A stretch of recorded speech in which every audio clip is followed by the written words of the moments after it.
Question 8वां है, किसी वस्तु को 800 रुपया में बेचने पर 60% की हानि होती है। किसी वस्तु को 800 रुपया में बेचने पर 60% की हानि होती है, उसी वस्तु को कितना में बेचे कि 30% की हानि हो। इस क्वेश्चन में विक्रय मूल्य पहला दिया गया है और विक्रय मूल्य दूसरा पूछा। इस क्वेश्चन में क्रय मूल्य यानी कि कास्ट प्राइस नहीं दिया गया है। तो हम मान लेते हैं कि उस वस्तु का क्रय मूल्य 100 रुपया है और प्रश्नानुसार सेलिंग प्राइस 800 रुपये है और पहली बार जब वस्तु को बेचा गया है 800 रुपये में तो हानि हुई है और हानि कितनी हुई है, पहली बार 60% की, और जब दूसरी बार बेचा जा रहा है तो भी हानि हो रही है, दूसरी बार 30% की हानि हो रही है। अब क्या करेंगे, अब x का 40% 800 के बराबर होगा। का मतलब होता है मल्टीप्लाई, तो x का मतलब मल्टीप्लाई 40% घटाएंगे तो बाटा में 100 लिखेंगे।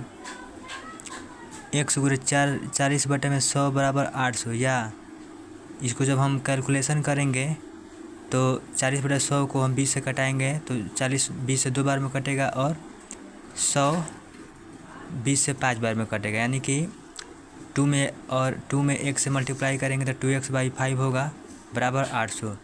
फिर हम यहाँ से x का मान 2000 आ जाएगा और x का मान क्या है, क्रय मूल्य ही 2000 रुपया है। प्रश्नानुसार हमें ये मालूम चल गया है कि क्रय मूल्य 2000 रुपया है और पहली बार वस्तु को 800 रुपये में बेचा गया है तो 60% की हानि हुई है। अब इसी वस्तु को दूसरी बार जब बेचा गया तो फिर 30% की हानि हो गई। क्रय मूल्य 2000 रुपये है और 30% की हानि हुई है, तो 2000 का 70% कितना होगा, 2000 गुणे 70/100। यहाँ से हम जब कैलकुलेशन करेंगे तो विक्रय मूल्य दूसरा आएगा 1400 रुपया।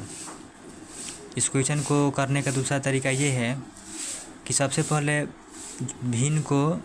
प्रतिशत का भिन्न में बदलिए। 60% है तो 60/100 लिखिए और 20 से 60 को 3 बार में काटिए और 100 को 20 से ही 5 बार में काटिए। और एक चीज़ हमेशा ध्यान रखिए, क्रय मूल्य जो होता है हमेशा हर में होता है और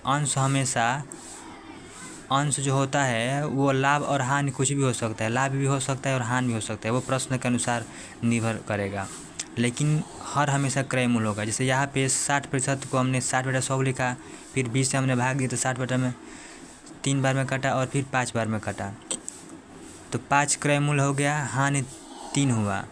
मान लीजिए कि आपने किसी वस्तु को 5 रुपये में खरीदा और 3 रुपये की हानि हुई, तो आपने 2 रुपये में बेचा होगा उस वस्तु को, लेकिन सवाल में तो यहाँ पे क्रय मूल्य 5 रुपये है, लेकिन सवाल में तो 5 रुपये है नहीं, सवाल में क्रय मूल्य दिया है 2000 रुपये, यानी कि 5 यूनिट जो है 2000 रुपये के बराबर है, तो 1 यूनिट आपका 400 रुपये के बराबर है। जब 1 यूनिट 400 रुपया है तो विक्रय मूल्य दूसरा पूछा है, तो इसमें विक्रय मूल्य 2 यूनिट है, तो जब 1 यूनिट का मान आपका 400 है तो 2 यूनिट का मान कितना हो जाएगा, 800 रुपया, और इस क्वेश्चन का आंसर होगा 800 रुपया।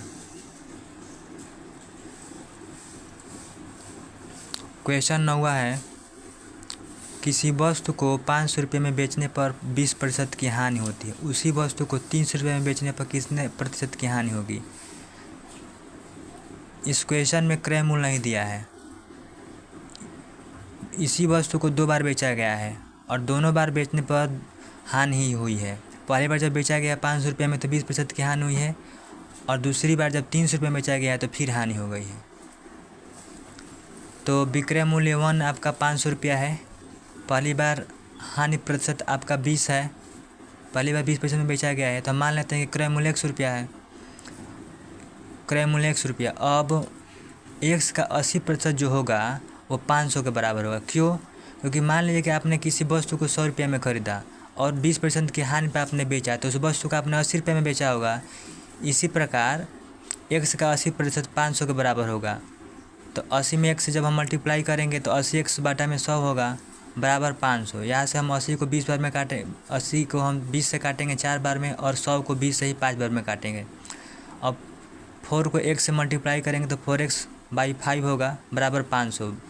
किसी भी अंश के नीचे कुछ भी नहीं होता है तो हम हमेशा 1 लिखते हैं, तो 500 बटा में 1 हो गया। यहाँ पे हम मल्टीप्लाई करेंगे आमने सामने, तो 4x बराबर 500 गुणे 5 4x बराबर 25 हो जाएगा और x बराबर 2500 बटा में 4।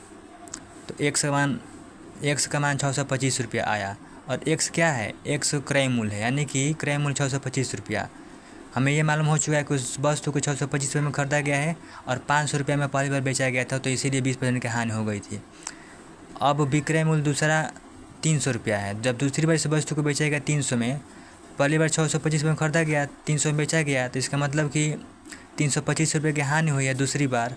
अब हानि प्रतिशत का सूत्र होता है हानि बटा क्रय मूल्य गुणे 100। इस सूत्र के अनुसार हम मान रखेंगे तो हानि 325 बाटा में 625 गुणे 100। 325 में जब 100 से मल्टीप्लाई करेंगे तो 32500 बाटा में 625 होगा। इसको जब हम कैलकुलेशन करेंगे तो 52% आएगा, यानी कि दूसरी बार जब 300 रुपये में बेचा गया तो 52% की हानि हुई थी, और इसी वस्तु को पहली बार बेचा गया था 500 में तो 20% की हानि हुई थी।